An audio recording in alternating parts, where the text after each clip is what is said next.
Hi, this is Rebecca Barton for BE 5063 Linguistics for TESOL, and this is my presentation for the Module 5 Reflection.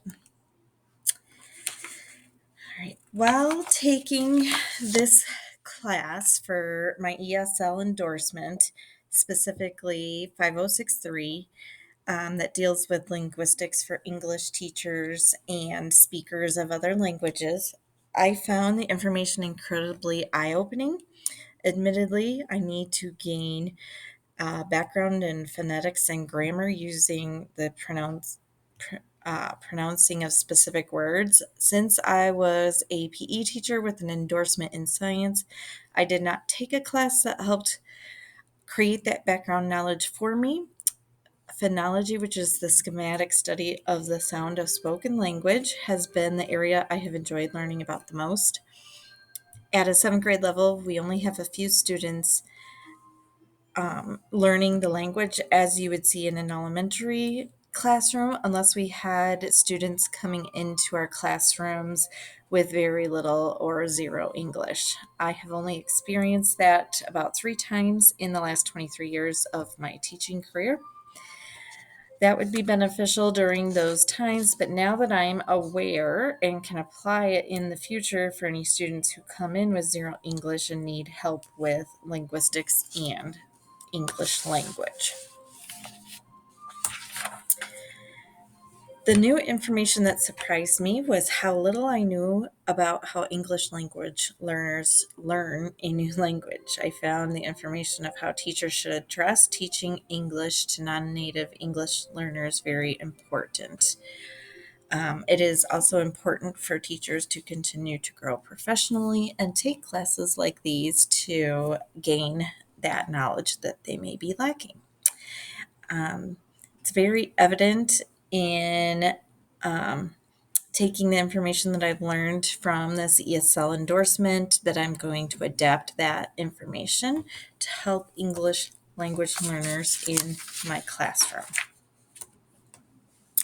Previous knowledge providing background for 5063, my school district, Unit 223 in Meridian, sent a handful of teachers to get our ESL endorsements due to the number of and the increase of ELL students in our area.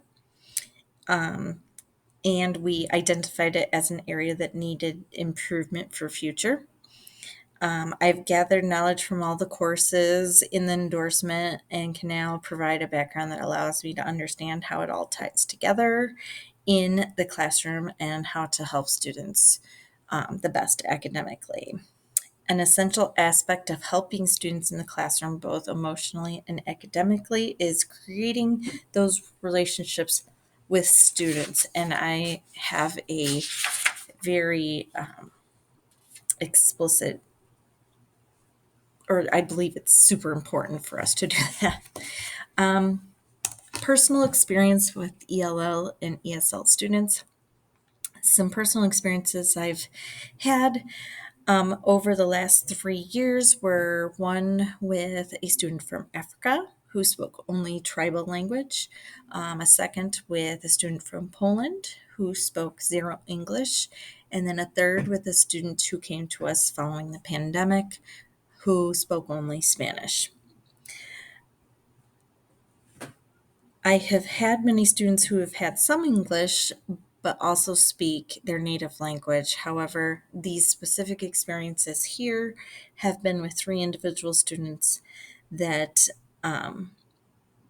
were beneficial for me to understand while taking these classes.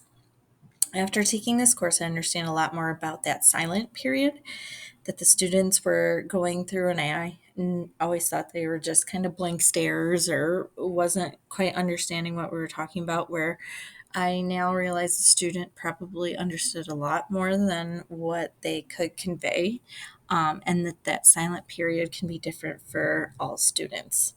Now, with the prior knowledge and the background from the research that I have gone through with these courses, I am able to understand how that kind of all ties in and how best to help students as they come into the classroom. Attitudes and beliefs.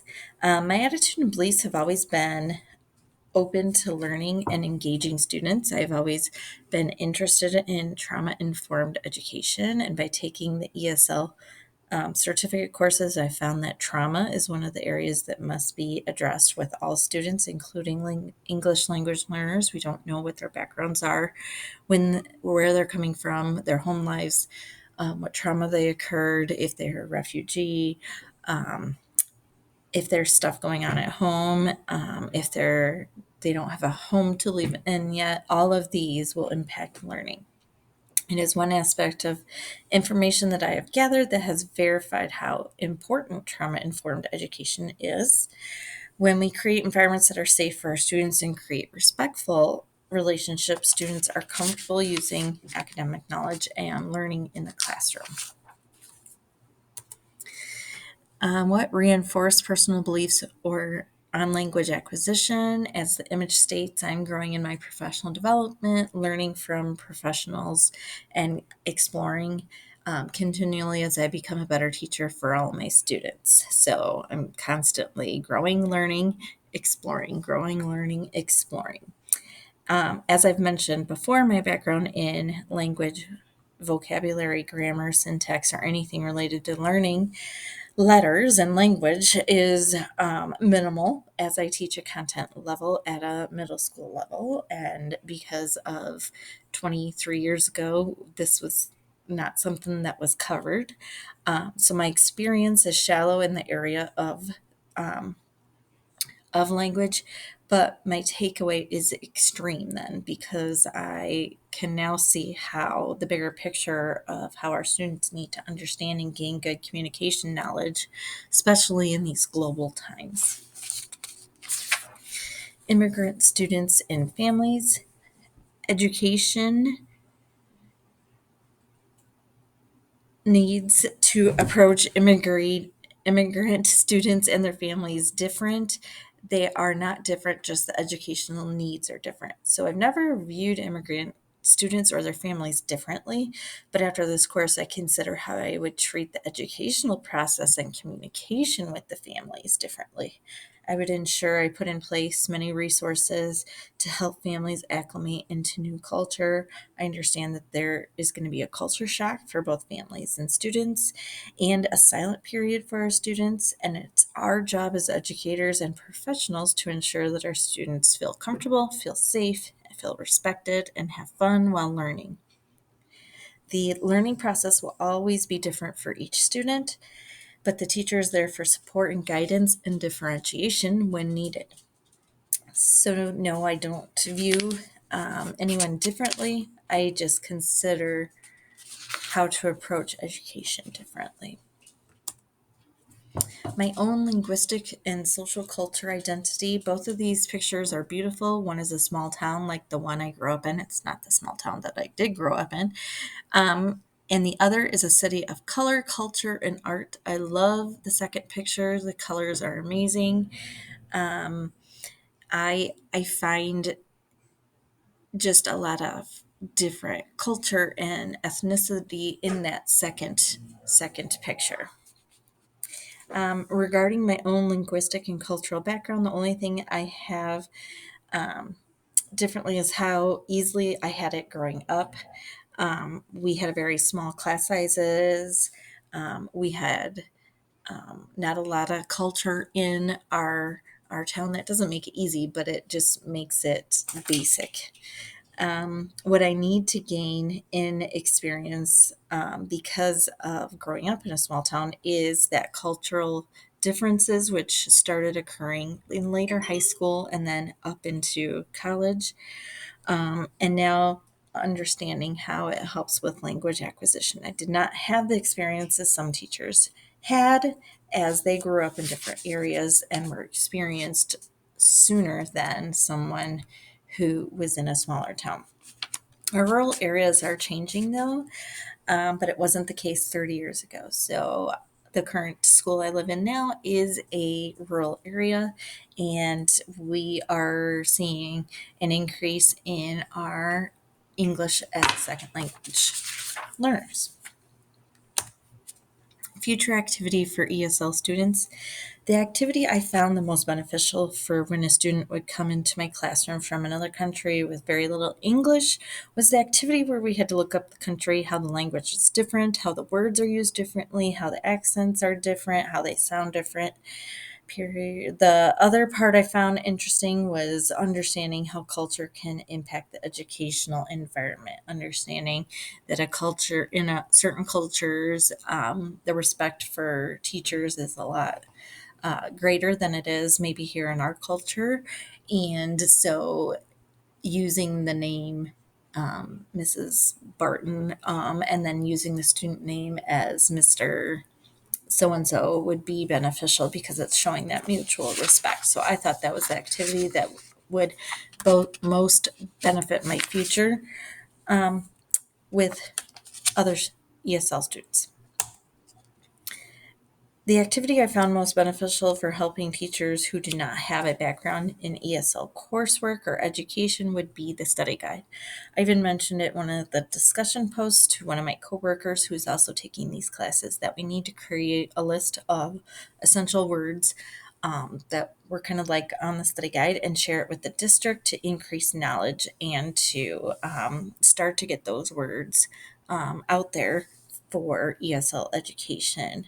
It would also be essential to create a list of resources so that teachers have something that they can go to when they have students who come in from with very limited English, and understanding that we have our bilingual teacher that is there for the benefit of the students. I saw that there's an International Education Week. Obviously, this was not from this year, but I thought it would be great to share those resources and study guide during that week.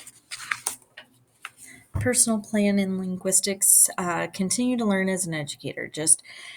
I'm constantly learning about trauma education, taking and using the information from the ESL endorsement and standards-based grading with the Marzano research.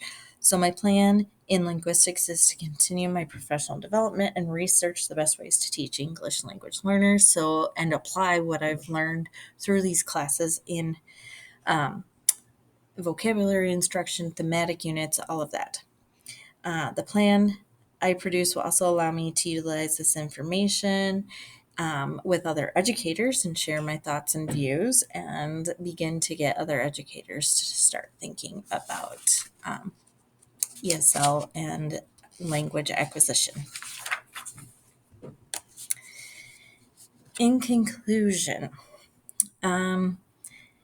linguistics for TESOL is an essential ending of the certificate in English as a second language. It involves taking information about syntax, semantics, vocabulary, pragmatics, and literacy, and using that as teachers to create a curriculum that best will produce results for English language learners. Also, understanding phonology and how it impacts how students learn the language can be very beneficial, especially at the elementary and middle school levels or lower middle school levels when students come in speaking very little English.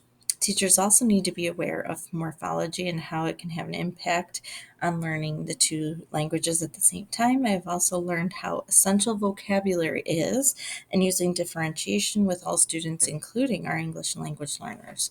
Pragmatics, which is the study of how one must use a language to be accepted or understood within a culture, can include the silent phase. Then, when teachers understand that, they understand why a student may be quiet and realize that it's not a behavior. It does not mean they don't understand the information. It just means they understand a lot more than what they can communicate. According to Cummins research, creating relationships and providing safe environments is the best way to provide your students with academic success, and I wholeheartedly believe that. And here is my reference page. Thank you so much for the opportunity to be in your class, and I appreciate it.